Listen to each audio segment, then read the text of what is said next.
Magsa-service ako ngayong umaga. Dalawang trabaho lang naman eh. Bali, dalawang TV yung gagawin ko. Dalawang Sony. Maganda ang panahon ngayon Maaraw. Maya cloudy.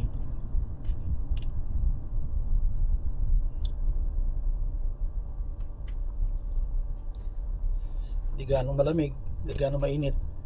21 degrees. Bali ang around 45 kilometers lang naman yung biyahe ko ngayon eh. After noon may isa pang trabaho, medyo papalapit ng konti sa trabaho, okay lang. So, siguro mga bago man ang hali sa trabaho, nakabalik na ako sa shop. Dati-rati kapag ganito, nung panahong pandemic, 3 taon ako diretso sa kalsada. Kahit malapit ng bakasyon, December 25, ganun pa rin, marami pa rin traffic pa rin. December 23 na nga ngayon, oras 9:43 ng umaga. Ang oras 9:43 ng umaga.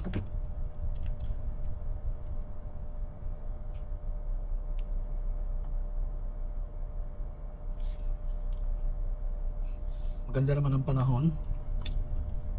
So, temperature ngayon is 12 to 21.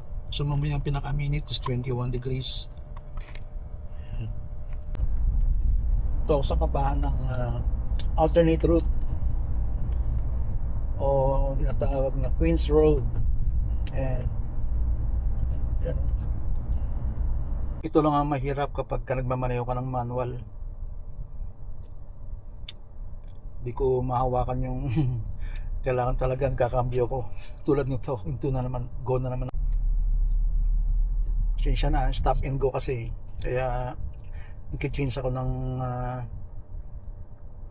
speed. Kailangan nagkakambyo tayo eh. Kaya siyempre binibitahan ko yung camera. Pwede rin, ayan ito yung hanggang 6 speed. Try ko ganito, pwede rin siguro. Kung hindi ko bibitawan itong camera, total malitan naman to eh. Ito kaganda na maliit ng camera.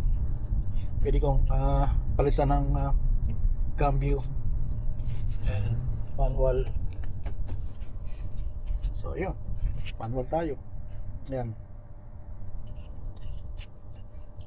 Ito nga palang van na to sa doon sa manager namin. Yung dati kong ginagamit, mas bago dito, 2019 model na paro nito, Renault na van na traffic, ang target traffic na Renault. Ito 2017, yung dati kong ginagamit ng 3 taon is 2019. Ayan. Hindi nga pala, ito na nga pala yun. Ay benta na yata yung yung luma niya. Sorry, ito na nga pala yun kasi napasin ko ito na yung ganito na yung screen niya ayan bago na. So ito yung gamit ko nung panahon ng pandemic 2019, kaya lang nagka-problema yung dati niyang van, yung 2017 model, nagka-problema, kaya ito na yung pinalit sa van niya. Dati maraming problema to Ininto pa ako nito sa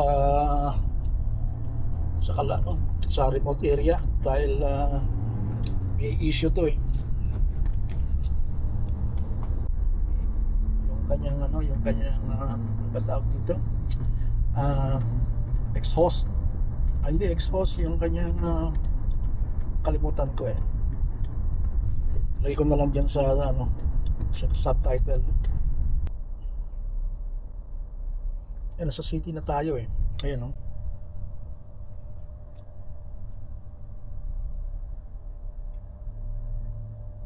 pero kapag automatic mas madali. Hawak ko yung camera, isang kamay, isang lang magmamaneho ko. Ito kailangan ko change speed. Ayan, tulad niyan, ito. Na bago-bago ko pa yung speed. So, mera. Yun.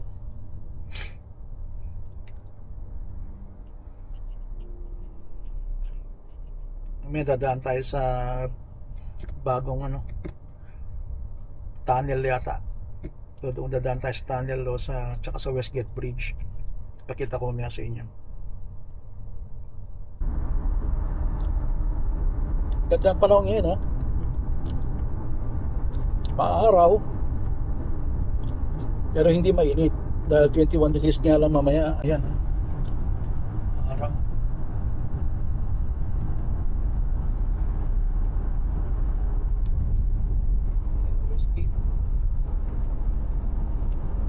Westgate Bridge.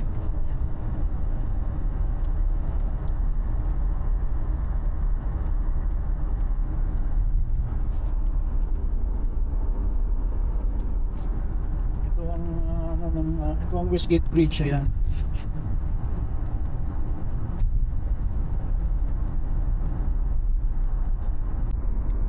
Nakaganda ng maliit ng camera eh. Kaya habang hawakan sa hindi mo paglaruan. Parang laruan lang ito eh. Maliit eh.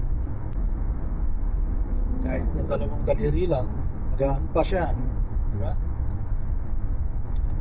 Eh kung yung packet tray ang hawak ko nito, mahirapan ako dahil siyempre baka delikado, inisip mo baka malaglag. Hindi ka pwedeng ganito na hawak-hawak pamaneho ka. Ito, ayan, tulad nito, pwede kong hawakan itong kabyo. Ayan, hawak kong kabyo ngayon kahit na ganito. Sana malinaw yung boses ko.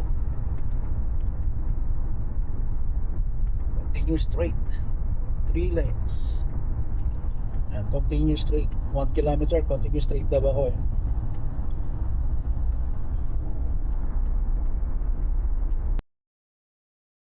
Ayun, dito makakadaan dito yan sa bagong tunnel.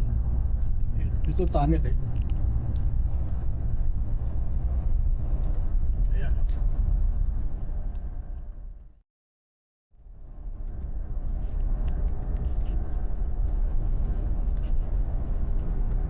Ayan ang tunnel.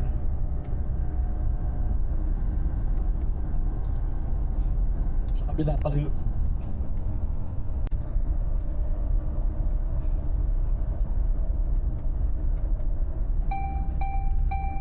Isa maraming nalilito sa daan dito eh dahil nasa ganito style. So kailangan tuloy nito, kailangan gumita tayo.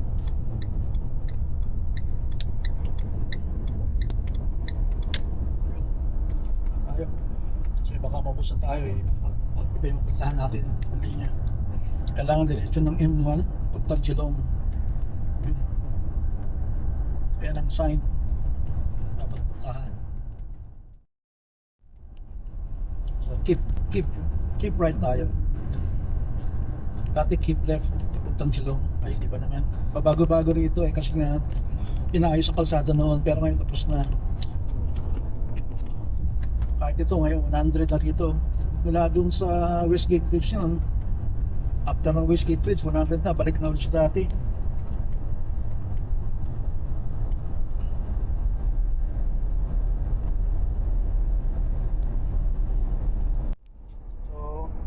Yan. Nung unang punta ko rito, way back nung sa bago ako sa Melbourne around 2000 something, around 2012 or 11, paglagpas mo ng Westgate Bridge sa puntang Geelong, galing ka sa city, 100 na agad. Tapos nahinto yun after so many years, siguro mga matagal din yun ha. Isang dekada yata. Tapos yun, may isang dekada. Hindi ko alam, hindi ko sure. Pero matagal din talaga. Naging 80 na lang pagbaba ng Westgate Bridge, 80 na lang ang takbo doon papuntang Pero ngayon binago, mula nang matapos itong tunnel na yun, bumalik ko rin sa 100 pagbaba mo ng Westgate Bridge. Lapit na tayo. Yung mga bahay dito, yan Yan ang mga bahay dito. sa Point Cook.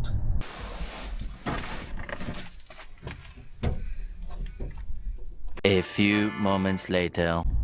Bali, ano pala yun 85 inches nasa wall. Ayaw lang makakonect sa wifi, kaya pinalitan ko na ng motherboard tsaka wifi board para sigurado. Kasi mahirap na kapag isa lang pinalitan ng pyesa, since na meron akong dalawang pyesa, pinalitan ko na yung pareho na motherboard tsaka wifi board para wala nang balikan, kasi mahirap pagka may problema, baba mo na naman yun, bigat-bigat nun, 85 inches, di ba? Yan. Yung ginaganap yung Melbourne Cup. O yan.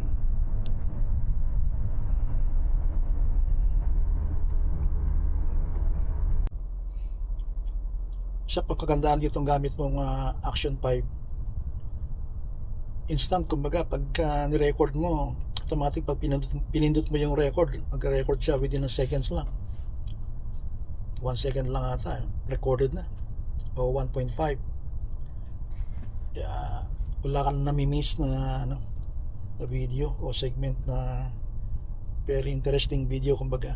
Minsan hindi mo masabi na gusto mong makita sa video. Ayun doon ang van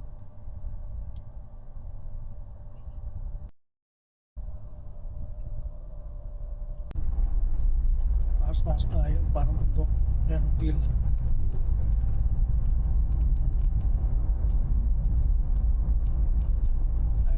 Green Hill Rise, kaya ganito ang kalsada rito, steep, ayun steep descent, taas,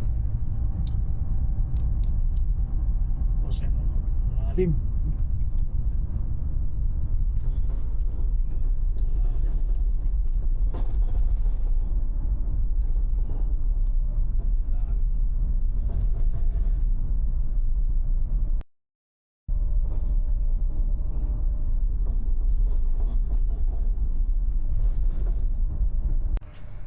Gutom na ako order lang tayo sa Hungry Jacks.